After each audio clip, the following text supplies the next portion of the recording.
Few realized the consequences of him coming to power. Some even hoped he would save Germany.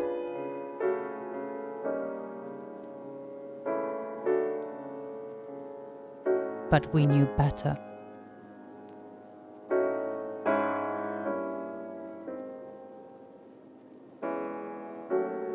We knew all he would bring was tragedy, chaos, and death.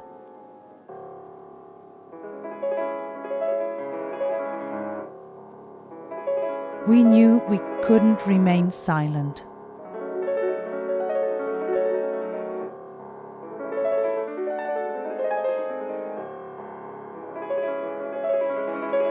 We knew we had to resist.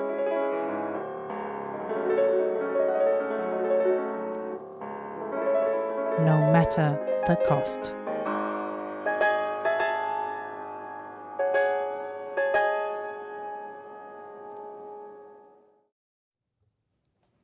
Hello and welcome back to our Indie Arena booth online, handy game stream basically. I'm joined here with Felix from Hello. QA and I'm Jan. Hi.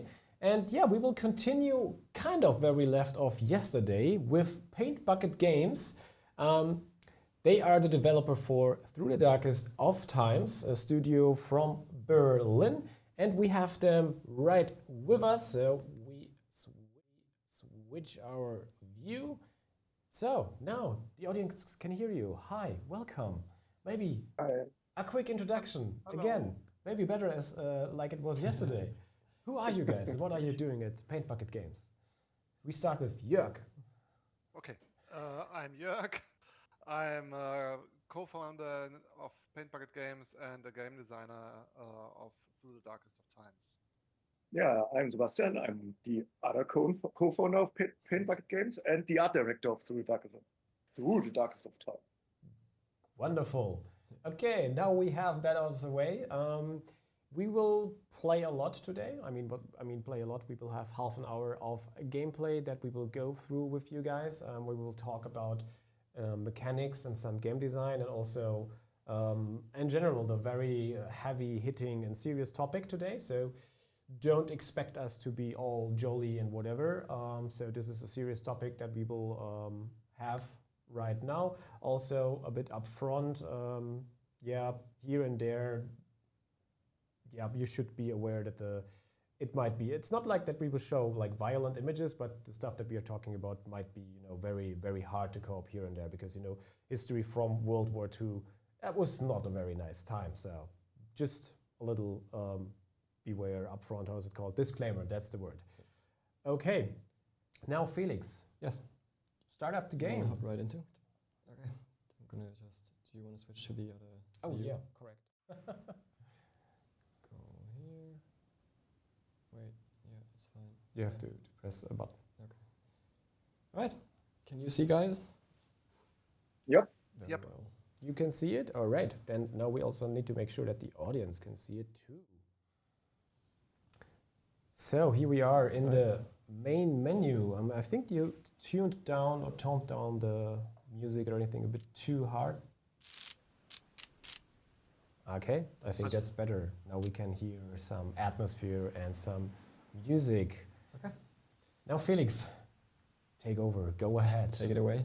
Take it away. I say we just hop into a new game. Do you guys want to play Resistance or Story Mode?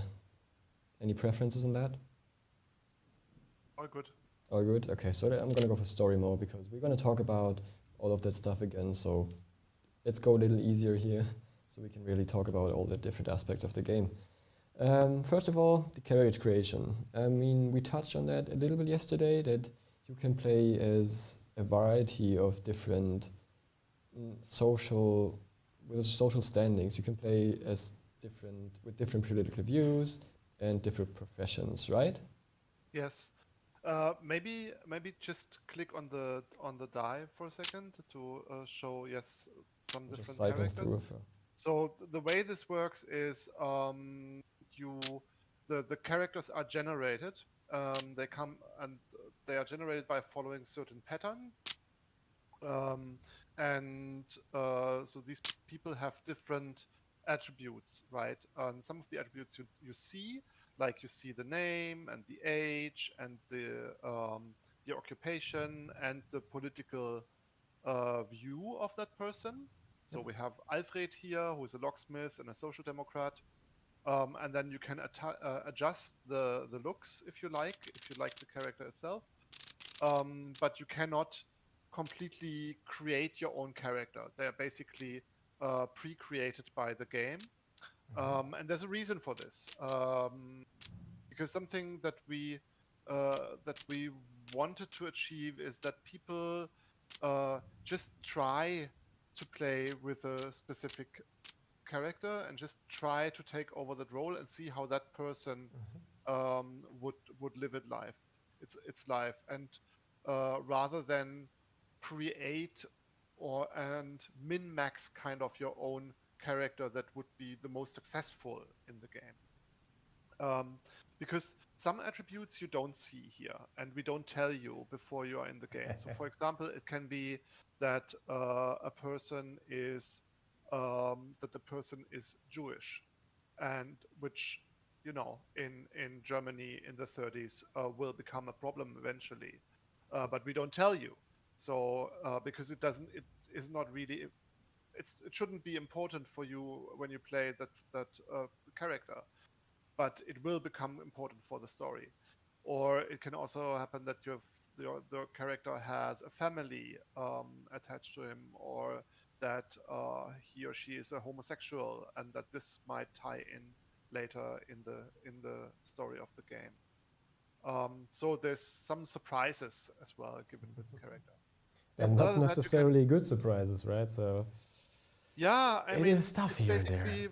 It's a game about playing a person in that time, in that country, and it's a game about the stories that happen to these people. So it is often dramatic, yes, or tragic as well.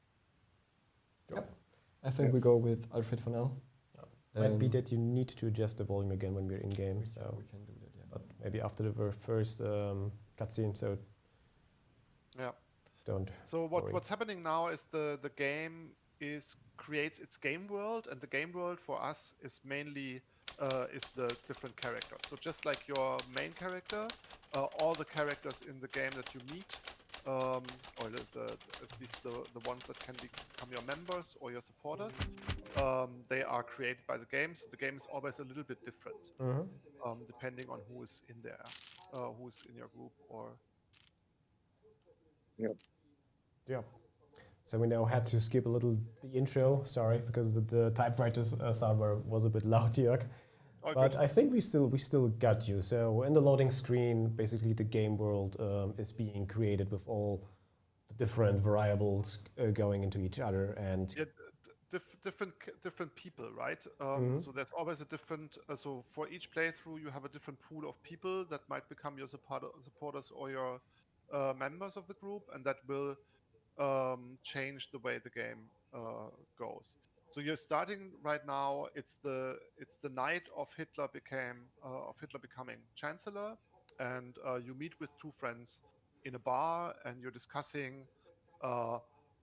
Holy crap, what's happening? This is horrible. You're really scared about the situation, and you're discussing what to do now. And basically, there are three main directions, if you want, in which the group could go and in which the group could act. And one is, and your two members here, Christian and Alfred. Yep. Alfred as well. They discussed it already. So the directions are: will you rather educate people and let them know what is really going on, and hope like once people are educated about the Nazis, then they will do something against it? Or do you go into a more violent direction and say like, we have to fight the Nazis no matter the cost? Or do you go more into into a direction where you just help people and say like, this is the most important thing. There are people that are persecuted, and we need to help them, even if this means that we sometimes have to collaborate with someone or something that we don't really support. Exactly. So what we see here is a map of Berlin. And Before you do that, like one in between. Yes, For what direction did we decide actually? We decided to go to spread the word and find out the truth. Okay. So find the truth about the true intentions and spread the word, so hopefully people become aware of what's happening. Okay. So here's the thing though, this decision is not really binary. And also not really binding, right? So basically what happens is you talk to the other members and you say like, this is the direction we want to go. However, what you do in the end can differ from that. And you can on the fly then eventually decide like, okay, rather I have an opportunity to commit an act of sabotage, and so I will do it. What can happen though is that the members of your group will hold you accountable and ask you, so hey, wait a second, I thought that's not what we do. I thought we educate people and not attack. And so this is kind of like how the little stories between you and your group evolve. Are evolving and interacting with each other, correct. Now, Felix, maybe since you played the game for so long and so much, maybe give us a little rundown on the UI and the most important things there, and Jörg can then certainly elaborate a little bit on, maybe we start on the bottom. We see our group down there, and they have like different icons in there. So what is this stuff about? What does it mean? So generally speaking, like Jörg I think said, is you're playing on the map of Berlin. On the bottom you can see your team members. You can hover them to see, this is what we created. We have the locksmith, social democrat, and we have certain stats, kind of like abilities. For example, Alfred, so we are very good, very secret, very good in keeping secrets or gathering intel about secrets. And also very good at literacy. So we can, for example, if this will help you, read, this will help you create leaflets, for example, because your literacy is very good. And the idea is to have a group of well, that's kind of depends. Like, I don't know if that's really the idea. Everybody plays it different. I always go for different political views because you can attract different groups, or you can interact with different groups. If you're, for instance, if you're a social democrat, you're going to be better at interacting with other social democrats. So I would like to have a wide variety of political views, professions, and also stats, pretty much. Okay. And before we get Jörg into here real quick, on the top left corner you have your moral, which you need to hold high, keep high. So if that drops below 0, your group is going to be disbanding because they don't see a point in fight anymore, they're not motivated anymore, the moral is gone. And on the top right corner you can see your supporters, and the more supporters you gather, the better, not the better, the more missions you can do, the more income you're going to generate, because they're going to give you money, pretty much. You can ask them for money, they're going to give you money, you can buy new equipment, you can do better tasks, better jobs. For example, at some point you can start writing on walls, but you need paint for that, so you need the money and the supporters to get that paint. Yeah, okay. That's pretty much a short rundown of the core interface features, and you have an inventory, but we're going to come to that later, I think. When we're doing the first missions. Yes, and I think we wanted to talk a little bit about finding new members. So maybe that's something we can get Jörg and Sebastian in. Yeah, I mean, as you said, your supporters are it's like a network of people. They help and support you and give you new opportunities, what you can do. And that's basically, it's a good idea in the beginning to find some new members and supporters and try to expand your network. Also, you're looking for new group members. You can have up to 5 members in your group. And yeah, the more members you have, the more stuff you can do, right? Yes. Do you guys actually, I'm actually interested, so as from a developer perspective, do you agree with do you usually build a wide variety of, for example, political views, or do you try to keep your group like one-minded? So, yeah, if you maybe you want to open one of the missions again, maybe the talk to workers. Talk to workers. Sorry, this one. Yeah. Yeah. So what you see there, you have there this helpful and harmful parts, and so you see that your members have different political views and different attributes. So one is an academic or a worker. So talking to workers, it's good to have a person that has, for example, that is also a worker, and that might be because it's in Kreuzberg. The workers here are rather left wing, so sending a social democrat over there make it easier and will open the door for you. But this varies, right? So if you want to talk, for example, to academics in Steglitz, they might be rather conservative, and sending a conservative over might be more helpful. So therefore, yes, having a wide variety of political views in your group is helpful in that regard. Yet, yet they can that can also lead to conflicts within the group, right? Because different political views, they might not agree on certain things, and then this might lead to conflicts, discussions, and actually fighting in your group. Up to the point where someone leaves or someone demands that another person is thrown out of the group, or they start mistrusting each other. So it's I would say it's always it always comes with a price. So yes, having a high variety of people is very helpful in having a wider network and having more access to more areas of the town. But it also comes with the price of potential conflict inside the group. So it's up to you, kind of. I played it both ways. I find both can be interesting. Yep. Definitely. And what you can say here is also that maybe these perks, kind of the social or the political views, are not only can they be helpful, but they can harm you not only in the group but also in missions. Because, for example, you can see here, Christian is unemployed, and you sent him to talk to workers, which is they don't really like. Yeah. So it's gonna affect your preparation and danger levels. Exactly. Yes. Okay, then maybe we go ahead then. Yes, let's go with the missions that we just assigned. So this is the week results that I talked about. Your supporters are going to donate money to your group. The more supporters you have, the more money you're going to get. It's pretty basic. So you kind of want to have a good supporter base behind you, as you would have like in those times as well. So let's see how Christian does. Now the game is just gonna check each mission that you did and gonna tell you the outcome. For example, Christian was relatively successful.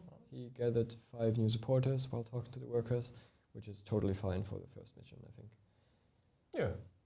Then we send Alfred to collect some donations, and he's successful as well. Yay, we got money. 16 mark is pretty good as well. And last but not least, we send out to find a new member, because as Sebastian said, I think it's important to get all 5 members in here. And so you get can more supporters, yeah. So you can have you can do more missions at once. Yeah. Yes. And this is, so now we are able to choose another group member, correct? So, we said we want to do a very diverse cast. Now we have Social Democrat, Catholic, Conservative, and another Social Democrat. Or we could also do homogeneous group and have only Social Democrats, but I would rather diversify, so go with the he's pretty much an all-rounder in secrecy, propaganda, and literacy, which I know these 2 traits because I've played a little bit.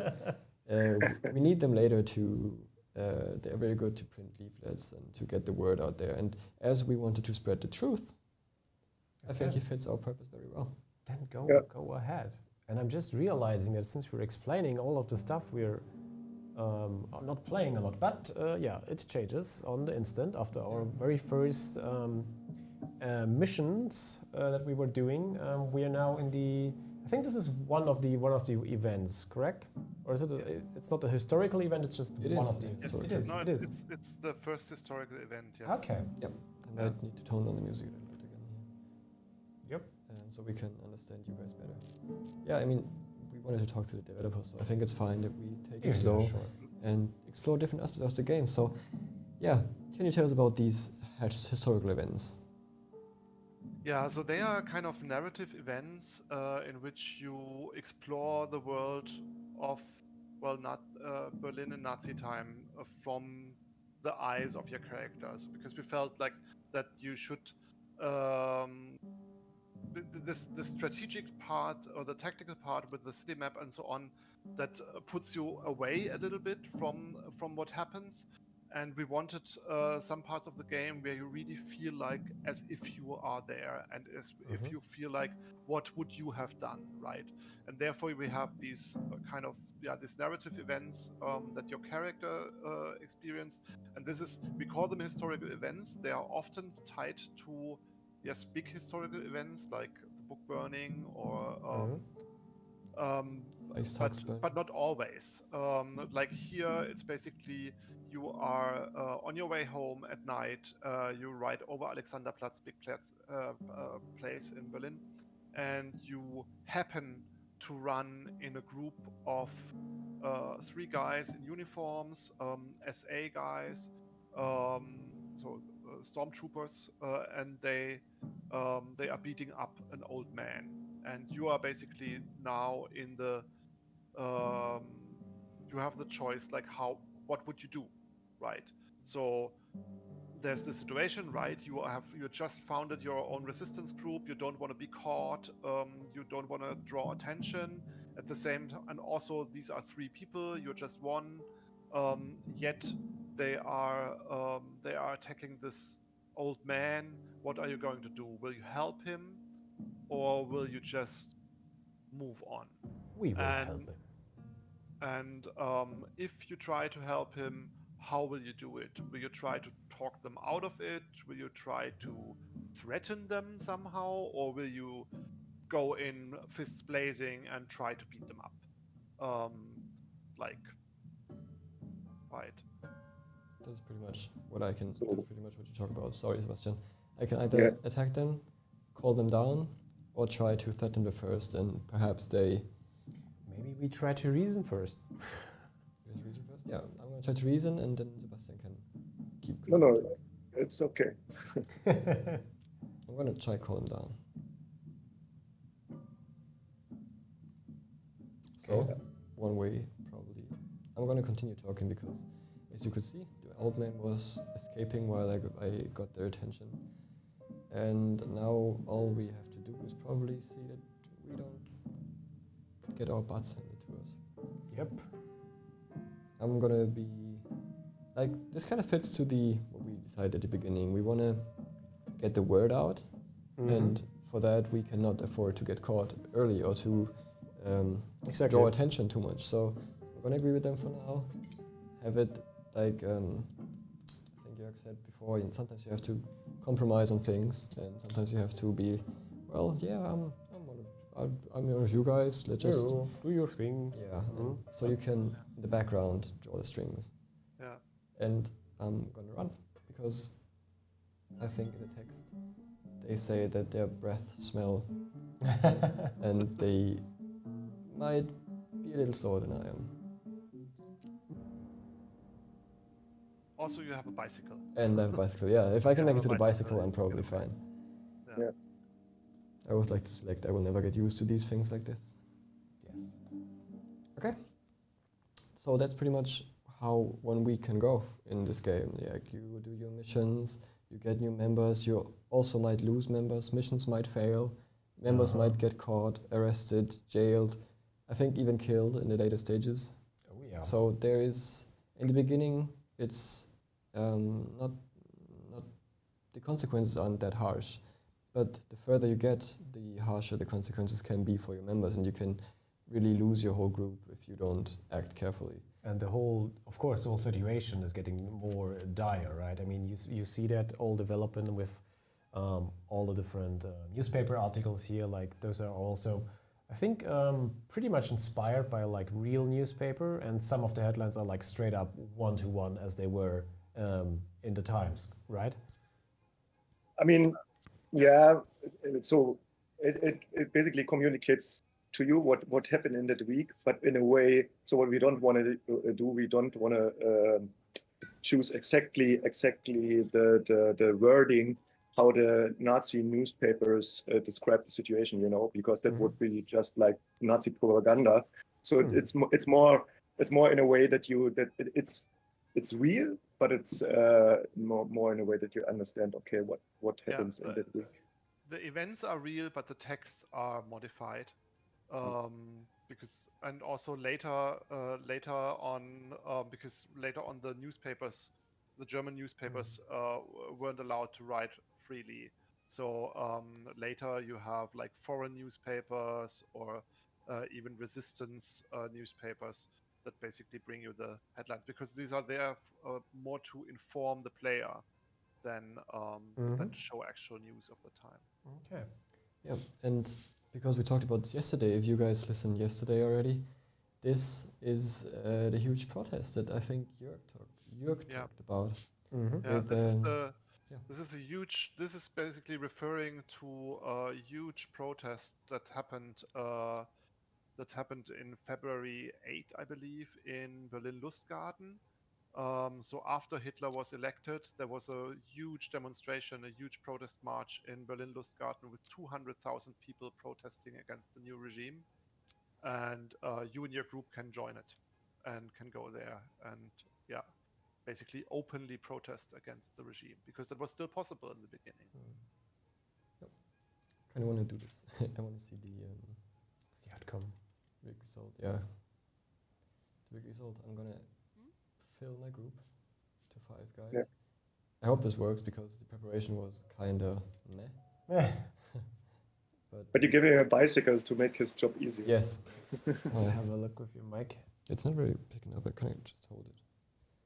You can also hold it and play one-handed. Hey. Yeah. I gave him a bike. So yeah, what we didn't touch on is that there's a variety of items in the game which you can use to influence the mission outcome pretty much.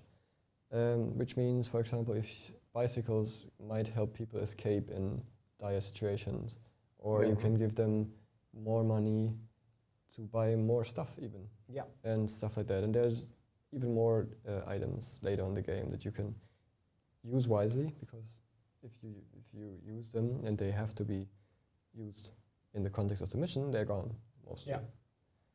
Maybe we can even showcase that. I don't know whether we have like, I think we have at least a bicycle. Yeah, but the bicycle is, I think the bicycle is the one exception that you will get back, because if you escaped on the bicycle, oh yeah, it makes sense. you still have the bicycle.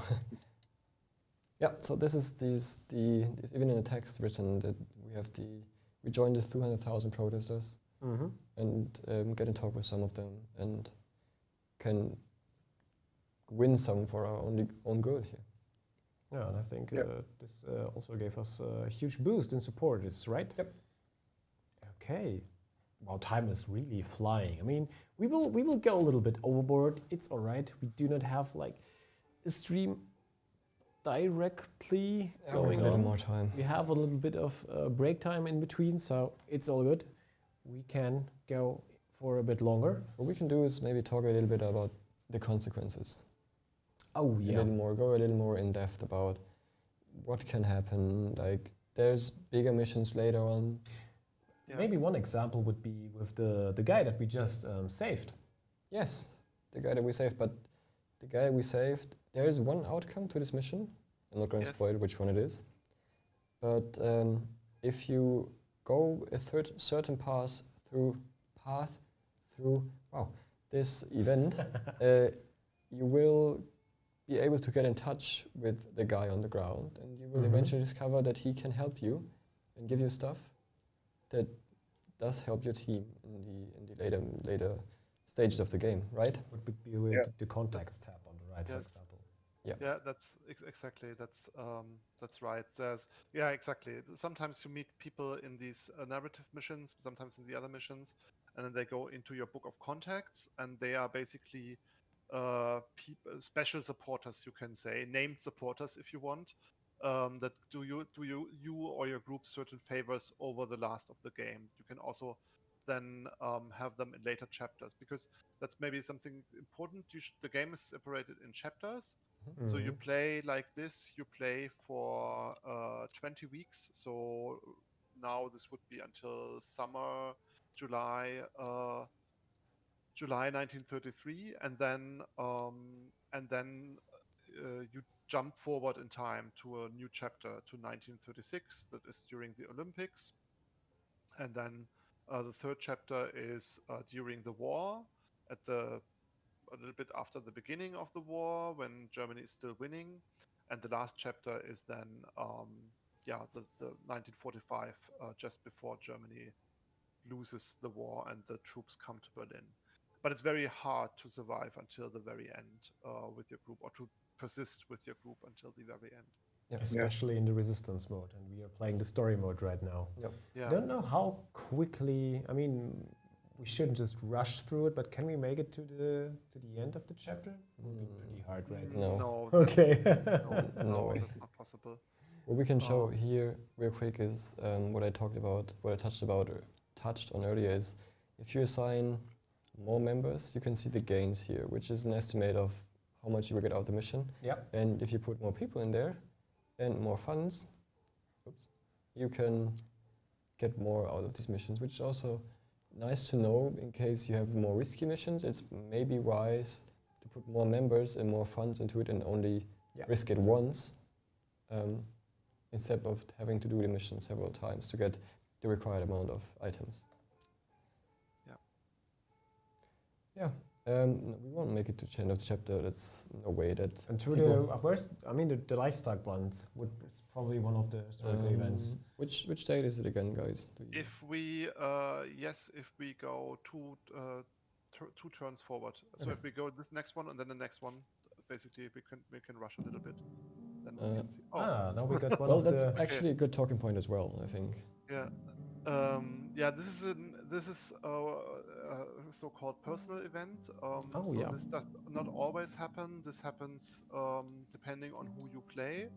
So in this case, our character is a social democrat, and you're meeting with an old friend who happened to be with you in the party a while ago, and he's discussing with you the new events, what's happening right now in Germany, and he's just discussing with you politics, because he says like, hey, we're both social democrats, so why are you a social democrats? What is important to you? And then he tries to convince you that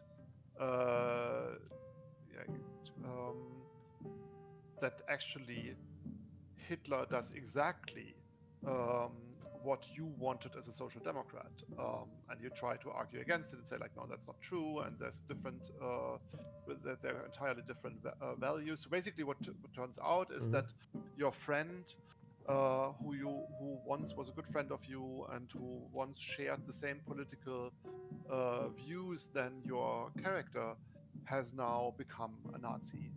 And this is the kind of like smaller stories that often happen in the game, because we wanted to show that basically the Nazis were not like these other guys or these enemies, these faceless, but they were basically all around you, right? Like the majority of people at that time believed that Hitler was doing something right and were going for it. And you were a small minority that was resisting, and so this is basically shown in these kind of stories. Yes, so choices, consequences, personal events, historical events. There's a lot to this game, a lot of story and history, basically, that you can explore in this game. So since we're now 5 minutes overboard, we will make a cut here then, but I think we conveyed at least, or gave you a little insight of or slice of the game already. You should definitely check out that for yourselves. The game is available for all major platforms right now: Steam, PS4, Xbox, Switch, Mobile even. and even mobile. Mobile. Correct, yes. Yeah. So it is out there for all different platforms. You can play it. You can also head over to Steam, wishlist it, check it out. And also, if you have any more questions, head over to our Discord or check out the booths at the Indie Arena booth online, where you can walk over the whole event and check out all the different games that there are. I will open up our custom view maybe, and then we can get our lovely developers also on the screen again.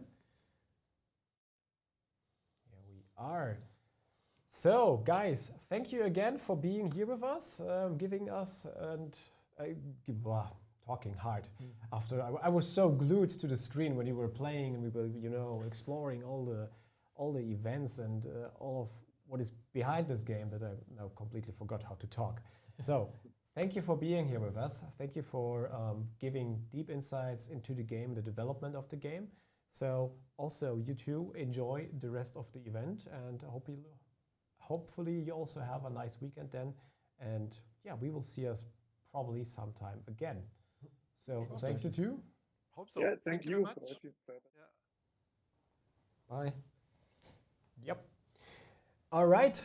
That was it with Through the Darkest of Times from Paintbucket Games from Berlin. As mentioned before, it is out there. You can check out the game.